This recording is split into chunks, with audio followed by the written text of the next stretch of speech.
Բարև ձեզ, պարոն Խաչատրյան։ Մի քանի օր է արդեն Իրան-Իսրայել հակամարտությունը շարունակվում է եւ արդեն տեսակետ կա, որ հակամարտության շարունակման պարագայում մեծանում է նաեւ Հայաստանի անվտանգությանը սպառնացող ռիսկը։ Դուք ինչ ռիսկեր եք տեսնում Հայաստանի անվտանգության հետ կապված եւ արդյոք մեր պաշտպանական համակարգը պատրաստ է հնարավոր էսկալացիայի ֆորսմաժորային իրավիճակների։ Տեսեք, Իրան-Իսրայելյան հակամարտությունը, այսօր պատերազմը տարածաշրջանում անվտանգության մեծ ռիսկեր է ստեղծել, բայց այդ ռիսկերի հետևանքները շատ ավելի գնահատելի կլինեն այն հանգամանքից կախված, թե ինչ էսկալացիոն պրոցեսներ կունենա այս հակամարտությունը։ Այսինքն պատերազմական իրավիճակը ինչ զարգացումներ կունենա։ Ես մեկ անգամ արդեն ասել եմ, որ հույս ունեմ, որ այս պատերազմի ծավալները չեն մեծանա եւ լուրջ էսկալացիաներ չեն լինի, բայց ամեն դեպքում իհարկե հաշվի առնելով, որ տարածաշրջանի անվտանգության համար շատ մեծ ռիսկեր է պարունակում, հատկապես հարևան երկրների համար, եւ մի հարևանը Իրանի Հայաստանի Հանրապետությունն է, Իրանը մեզ բարեկամ հարևան երկիր է եւ իհարկե ցանկացած ցնցումներ, հատկապես առավել եւս պատերազմ Իրանում դա մեր անվտանգության համար ռիսկեր է ստեղծում եւ իհարկե Հայաստանի Հանրապետության համապատասխան մարմինները գնահատում են այդ ռիսկերը, բոլոր սցենարներն են գնահատվում եւ այս սցենարների դեպքում որոշակի միջոցառումների պլան։ Իհարկե պլանը ցանկացած միջոցառումների պլանը հաշվի առնում Հայաստանի Հանրապետության ռեսուրսները, բոլոր տեսակի ռեսուրսները, տնտեսական, մարդկային, անվտանգային եւ ըստ այդ ռեսուրսների եւ ուժերի առկայության մշակվում է բոլոր սցենարների համար որոշակի պլան։ Սա կարող եմ ասել, իսկ ընդհանուր առմամբ թե ինչ սցենարներ կզարգանան եւ մինչեւ որտեղ պատերազմը կշարունակվի, դա ժամանակը ցույց կտա։ Ամենահոռետեսական սցենարը բնականաբար Սյունիքով անցնող ճանապարհին է վերաբերում, մասնավորապես այսպես կոչված Զանգեզուրի միջանցքին, արդեն փորձագիտական հանրության կողմից վերլուծություններ են հնչում առայն, թե հնարավոր է, որ Ադրբեջանը օգտվի ստեղծված իրավիճակից, մինչ Իրանը զբաղված է իր անվտանգության հարցերի լուծմամբ եւ այսպես ասած կտրի Սյունիքի միջանցքը։ Այդ սցենարը արդյոք Հայաստանի պատկան մարմինների ուշադրության կենտրոնում է եւ դրան հակազդելու ինչ միջոցառումներ են մշակվել։ Տեսեք, նման սցենարը նշանակում է հարձակում Հայաստանի Հանրապետության ինքնիշխան տարածքի վրա, դա հարձակում է եւ Հայաստանի Հանրապետության ինքնիշխանության գրավականը մեր բանակն է նաեւ ինքնիշխանության տարածքային ամբողջականությունը ապահովում է զինված ուժերի կողմից եւ Իրանը չէ, որ միայն ինչ որ երաշխիքը, որ զինված Հայաստանի տարածքային ամբողջականության ապահովման երաշխիքը դա Իրանը չի։ Դա մեր զինված ուժերն են, դա մեր անվտանգային համակարգն է եւ ցանկացած զինված հարձակման դեպքում մեր տարածքային ամբողջականության խախտման կամ ինքնիշխանությանը վտանգ սպառնալու դեպքում Հայաստանի Հանրապետությունը իր պաշտպանական մեխանիզմներն է գործի դնելու եւ ամեն ինչ արվելու է, որպեսզի սահմանադրական այն պարտավորությունները, որոնք ունեն զինված ուժերը, ի կատարածվեն։ Իհարկե, այս սցենարները ոչ միայն այս պատերազմով են պայմանավորված, վաղուց հայտնի սցենար է եւ վաղուց մեր անվտանգային համակարգը այս ուղղությամբ միջոցառումներ է ձեռնարկում, բազմաթիվ միջոցառումներ, բայց ես գտնում եմ, որ նման սցենարի հավանականությունը շատ ցածր է, ավելի շատ սցենարները մոտ են փախստականների հետ կապված խնդիրները Իրանից, դրանք են բավականին լուրջ, ես գնահատում եմ, որ շատ ավելի լուրջ սցենարները այս ուղղությամբ են, եւ կրկնում եմ, տեսնենք ինչպիսի զարգացումներ կլինի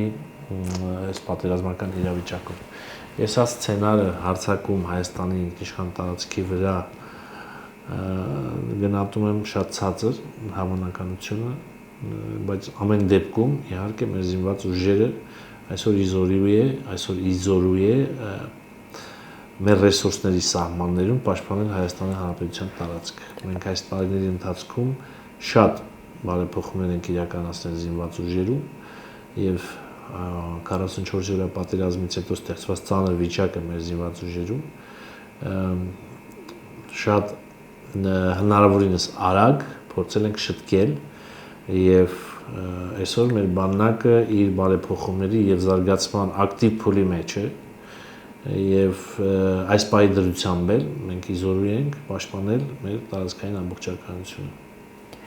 Ձեր ընդդիմադիր գործընկերների կողմից ձեր հասցեին քննադատություն հնչեց մասնավորապես քաղաքացիական պայմանագիր խմբակցության պատգամավոր Հայկ Սարգսյանի հեղինակած նախագծի հետ կապված, մասնավորապես քննադատությունն այսպիսին էր, մինչ տարածաշրջանը եռում է, Հայաստանի անվտանգությունը սպառնալիքի տակ է, իշխող կառավարող ուժը բանակից փողով ազատվելու նախագիծ է բերում։ Այդ նախագծի ճակատագիրն ինչպես դասավորվեց, հայտնի է, որ այն լրամշակման փուլում է, ձեզ այն արդյոք պետք է ընդունվի, թե ընդհանրապես ետ կանչվի ստեղծված իրավիճակը հաշվի առնելով։ Իրավիճակի հետ կապ չունի այս նախագիծը, տեսեք, այս նախագիծը հենց անվտանգային համակարգին վերաբերող նախագիծ է, եւ նախագիծը օդից չի առաջացել եւ փողով ազատվելու ինստիտուտ չի սա։ Ուղղակի պրակտիկայում հողի վրա կյանքում շատ վատ դրսևորումներ կան, որոնց դեմը պետք է ինչ-որ ձև առնել։ Օրինակ, մինչև 18 տարեկան դառնալը, 16 տարեկան դառնալը արական սեռի մեր երիտասարդները հրաժարվում են Հայաստանի Հանրապետության քաղաքացիությունից, թեև բնակվում են այստեղ, ինչ որ մի կերպ ստանում են մի երկրի քաղաքացիություն, օրինակ Ռուսաստանի Դաշնության, ոչ բանակ են զորակոչվում, ոչ մասնակցում են 25-օրյա զորահավաքային վարժանքներին։ Պատերազմի ժամանակ որևէ տեղ հաշվառված չեն, դու չես կարող իրենց տանես պատերազմ որպես մոբիլիզացիոն ռեսուրս։ Այսինքն այս երկրի պաշտպանությանը որևէ կերպ չեն մասնակցում։ Այս մարդկանց թիվը հազարներով է։ Եվ ինչ որ մի բան պետք է անել, թե չէ։ Այդ ընդդիմությունը որ ասում է փողով ազատվել, դա փողով ազատվել չի։ Հիմա Հայկ Սարգսյանը առաջարկել է, որպեսզի այն մարդիկ, ովքեր հնարավորություն եւ ցանկություն ունեն, 1 ամիս ծառայում են, թեև մենք առաջարկություն ենք արել 1 ամիսը սարքենք 4 ամիս, 5 ամիս, պայմանականորեն օրինակ 3 ամիս, 4 ամիս, 5 ամիս ծառայում են, ստանում են զինվորականի մասնագիտական հմտություններ, հաշվառվում են պահեստազորում, մասնակցում են 25-օրյա հավաքներին, պատերազմի դեպքում, չէ, ամենակարևորը պատերազմական իրավիճակում, մենք այդ մարդկանց տեղը գիտենք, հաշվառված են պահեստազորում, կանչում ենք, տանում ենք պատերազմ կամ զորահավաք։ Այսինքն ինչ ստացվեց։ Ստացվեց, որ մեր զորահավաքային ռեսուրսները այս նախագծով ավելանալու են։ Մարդը փոխանակ sense ինչ-որ ճանապարհներ գտնի, գնա բանակից ազատվի, քաղաքացիություն փոխի եւ այլ, շատ կարճ ասեմ այս նախագծի իմաստը, այդ մարդուն ասում ենք, օրինակ, արի 24 միլիոն վճարի, ինքը դառ զինվոր, հաշվառի պահեստազորում։ Ես առաջարկել եմ, որ այդ 24 միլիոն վճարածները կամ բոլոր վճարումները օգտագործվեն այն զինծառայողների սոցիալական ապահովության վրա, ովքեր ծառայում են այդ 2 տարին, օրինակ ծառայություն ավարտելուց հետո անվճար ցանկացած տեղ կարողանան ուսումնառել 1 աստիճան, այսինքն բակալավրի կամ մագիստրատուրի, ինչ որ բժշկական 5 տարի բժշկական, ինչպես Ալեքսանդրյան Վահագը առաջարկեց, 5 տարի բժշկական բոլոր ծառայություններից անվճար օգտվեն։ Վերջի վերջո պաշտպանության բեռը, որ ասում ենք պետք է հավասարաչափ բաշխենք, այդ հավասարաչափ բաշխելը նաև նշանակում է սա։ Եղբայր դու պետք է ամեն դեպքում մասնակցես այս երկրի պաշտպանությանը որպես զինվոր, եթե պահը եկավ, պետք է հաշվառվես, պետք է զինվորական մասնագիտությանը տիրապետես, իսկ եթե կարճ ես դու ուզում ծառայես, վճարիր, մենք այդ վճարով այն ովքեր երկար են ծառայում, նրանց համար սոցիալական արտոնություններ կսահմանենք, բանակը ավելի գրավիչ կդարձնենք, բայց նաև շատ մոտ հեռանկարում, շատ մոտ ապագայում նախատեսում է նաև մեր պաշտպանության գերատեսչությունը, որ բանակի ծառայությունը նաև կրճատի, գուցե սարքի 1.5 տարի։ Հիմա այդ ամբողջի հաշվարկներն է կատարում, որպեսզի Մենք 2 տարի ծառայությունը կրճատենք 1.5 տարի։ Բանակի այդ զորահավաքի տրամաբանությունը պետք է էապես փոխվի։ Մենք պետք է աստիճանաբար ինչը եւ անում ենք գնանք պրոֆեսիոնալ բանակի ուղղությամբ։ Ճիշտ է զորահավաք պետք է լինի, բայց զորահավաքը պետք է լինի մաքսիմում կարճ ժամանակով, մարդը պետք է ստանա զինվորականի մասնագիտական հմտությունները, այնուհետև պահեստազոր։ Այդ մարդուց հնարավորինս քիչ պետք է կյանքի ժամկետից կդրված այդ ժամանակը կրճատել 2 տարին պետք է կրճատել, որովհետև դրա փոխարեն ուսում է ստանում մարդը, ամուսնանում է, երեխաներ է ունենում, այսինքն մեր երկրի ընդհանուր տնտեսության ու ամեն ինչի վրա այս 2 տարին որ խլում ենք մարդու կյանքից ազդում է։ Դա լավ ուրիշ չի, բանակա պետքա լինի, հասկացանք։ Բայց տրամաբանությունը պետքա փոխվի, պետք է փոխվի, մենք ավելի շատ պետք է ունենանք պրոֆեսիոնալ բանակ, ավելի լավ է մի քիչ ավելի փող շատ գեներացնենք այդ ուղղությամբ, վարձատրենք, նորմալ վարձատրենք մարդկանց պրոֆեսիոնալ բանակ ունենանք, զորահավաքային մասին էլ սովորացնենք, դարձնենք զինվոր, բայց հնարավորինս կարճ ժամկետով։ Ինչքան դա հնարավոր է, ինչքան դա մեր ռեսուրսները թույլ է տալիս։ Նախորդ քննարկման ժամանակ ձեր ընդդիմադիր գործընկերները նույնպես մասնակցում են, հետաքրքիր է, նրանք ինչ են առաջարկում, հաճախ են չէ խոսում բանակի բարեփոխումների մասին, նույնիսկ ձեզ մեղադրում են, որ 44-օրյա պատերազմից հետո բանակի մեջքը այդպես էլ չեք ուղղել, շարունակում եք կոտրված մնալ, իրենք այլընտրանքային ինչ ծրագիր են առաջարկում։ Հիմնականում ոչ, ինչքան ես հիշում, այս քննարկումների ժամանակ միայն քննադատություններ է հնչել, բայց առաջարկություն չկա։ Լավ ոնց անենք։ Որն է առաջարկությունը։ Վիճակագրությունը մանրամասն մեր ընդդիմադիր գործընկերներին ներկայացվել է, ինչքան են ազատվում, ինչքան են Հայաստանի Հանրապետության քաղաքացիությունից դուրս գալիս։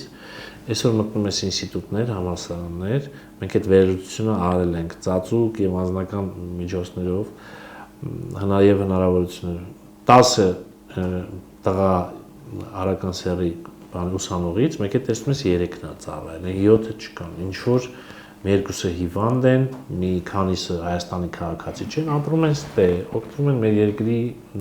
երկրի կողմից համաված իրենց իրավունքներից, արտոնից, ամեն ինչ անում են, բայց Հայաստանի Հանրապետության քաղաքացի չեն։ Ծնողները տարեն գրանցել են ինչ որ երկրում, սրա առաջ պետք է խնդիրը պետք է լուծենք, թե չէ, սրա դեմը պետք է փակենք, թե չպետք է փակենք։ Իհարկե պետք է փակենք։ Փակելու լավագույն ձևն էլ դա է։ Գումար ես դնում, ասում ես, եթե եղբայր դու հրաժարվում ես Հայաստանի Հանրապետության քաղաքացիությունից, բայց 18 կամ 24 միլիոն վճարիր, հետո նոր հրաժարվիր։ Մենք այդ 24 միլիոնը կիմանանք ոնց ենք օգտագործում այն տղեկի վրա, ովքեր ծառայության մեջ են։ Եվ բնականաբար այս 24 միլիոնը կամ որ դնենք, փակենք այս թեման, 90% նվազելու է այն մարդկանց քանակը, ովքեր պետք է հրաժարվեն Հայաստանի Հանրապետության քաղաքացիությունից, 90%։ Հիմնականում սա։ Այո, այս ամենի ֆոնին պարոն Խաչատրյան ներքաղաքական իրավիճակում process-ներ են տեղի ունենում, մասնավորապես խորհրդարանական ընդդիմությունը չեմ հիշում արդեն որերորդ անգամ նախաձեռնում է վարչապետին անվստահություն հայտնելու գործընթաց, բայց տարօրինակ կերպով երկու խմբակցությունները չեն կողմնորոշում։ Ի վերջո որ ձևաթղթի տակ ստորագրեն, որպեսզի գործընթացին իրավական տեսք հաղորդեն։ Բացի այդ էլ Դաշնակցությունը օրերս հայտարարություն տարածեց իր գերագույն մարմնի կողմից, որ Իսրայել-Իրան հակամարտության ֆոնին մեզ նորից պետք է դիմադրության շարժում, պետք է համազգային մոբիլիզացիա, համախմբում հայտարարել եւ այս իշխանությանը հեռացնել գահից։ Խնդրում եմ ձեր դիտարկումները։ Ընդդիմությունը միթե շարունակում է ոչ adekvat լինել Հայաստանում եւ Հայաստանի շուրջ ստեղծված աշխարհաքաղաքական իրավիճակին։ Այս գործընթացը մասնավորապես impeachment-ի ինչով կավարտվեց ձեզ։ Թույլ տվեք ես սկսեմ ձեր հարցի վերջի մասից, տեսեք, ասում եք Դաշնակցությունը կոչ է անում համակխմբվել, այս իշխանությունը տապալել, քանի որ Իրано-իսրայելական պատերազմ է եւ աշխարհում շատ անհանգիստ վիճակ է, հասկանում եք։ Նույնիսկ ամենապարզագույն տրամաբանությամբ պարզ է, որ Դաշնակցությունը ցանկացած առիթ աշխարհաքաղաքական կլինի, ներպետական կլինի, փորձում է օգտագործել այս պետականությունը ավիրելու, կործանելու համար, Հայաստանի Հանրապետության պետականությունը վերացնելու ուղղությամբ։ Իրենց ակտիվությունը ցավոք սրտի եմ սա ասում, գուցե կան մեջները ազնիվ դաշնակներ, որոնք այսքանը չեն գիտակցում, բարեխիղճ մոլորության մեջ են, բայց դաշնակցության ակտիվությունը ուղիղ համեմատական է մեր երկրի ամենապնդման եւ ձեռքբերումների հետ։ Ինչքան ձեռքբերումները շատ է լինում, ինչքան երկրի տնտեսությունը զարգանում է, ինչքան երկիրը կայունանում է, ինչքան Հայաստանի Հանրապետությունը դառնում է միջազգայինորեն ճանաչված ժողովրդավար եւ այլն պետություն, սուբյեկտ, միջազգային հարաբերությունում սուբյեկտայնություն է բարձրանում, իրենք այդքան հոգեվարքի մեջ են լինում, այնքան ավելի սուր են սկսում պայքարել։ Եվ հիմա տեսեք Իրանա-իսրայելական պատերազմ հիանալի առիթ, որ կարելի է պետությունը կործանել։ Հնարավոր է մեր առջև կատակլիզմներ լինեն, աղետալի վիճակներ լինեն, հնարավոր է դժվար վիճակներ ի հայտ գան այս տարածաշրջանում, բայց մենք պետություն ենք եւ մենք ռեսուրսներով բոլոր խնդիրները պետք է լուծենք ու անցնենք առաջ։ Բայց տեսեք, անգամ Իսրայելա-իրանական պատերազմից նրանք փորձում են քաղաքական շահ ստանալ եւ երկրում սկսեն պետականագործան գործունեությունը երկրում սկսեն հարմար առիթ է եւ ինչ որ բաներ փորձելու են անել եւ որը որ փորձելու են ազգային անվտանգությանը լուրջ վնաս պատճառել բայց դա կլինի այն սահմանների մեջ ինչքանը որ կարմիր գիծը չեն հատի եթե կարմիր գիծը հատեցին եւ արարքներ եղան որոնք քրեորեն հետապնդելի են եւ նախատեսված են քրեական օրենսգրքում ինչքան իհարկե պետությունը շատ արագ արձագանքելու է այս ամենին բայց քաղաքական իրանց ցանկացած պահ են փնտրում, որպեսզի պետականության դեմ սկսեն պայքարել, պետականության դեմ։ Ականատեսը կլինենք փողոցային շարժման, այդ որ ասում եք ինչ որ բան կանեն, թե լոկալ ինչ որ գործողություններ կանեն, փողոցային շաբաթ առաջ Հրանտ Մարգարյանը կարկառուն դաշնակցական հոկտեմբերի 27-ի նոյեմբերի 9-ի հայտարարության ստորագրմանը հաջորդած զանգվածային անկարգությունների սցենարներ կարծեք թե բարձրաձայն փափագում, նույնիսկ սրբության սրբոց էր անվանում։ Ասում էր այն նմանատիպ գործընթացներ պետք է։ Հոկտեմբերի 27-ը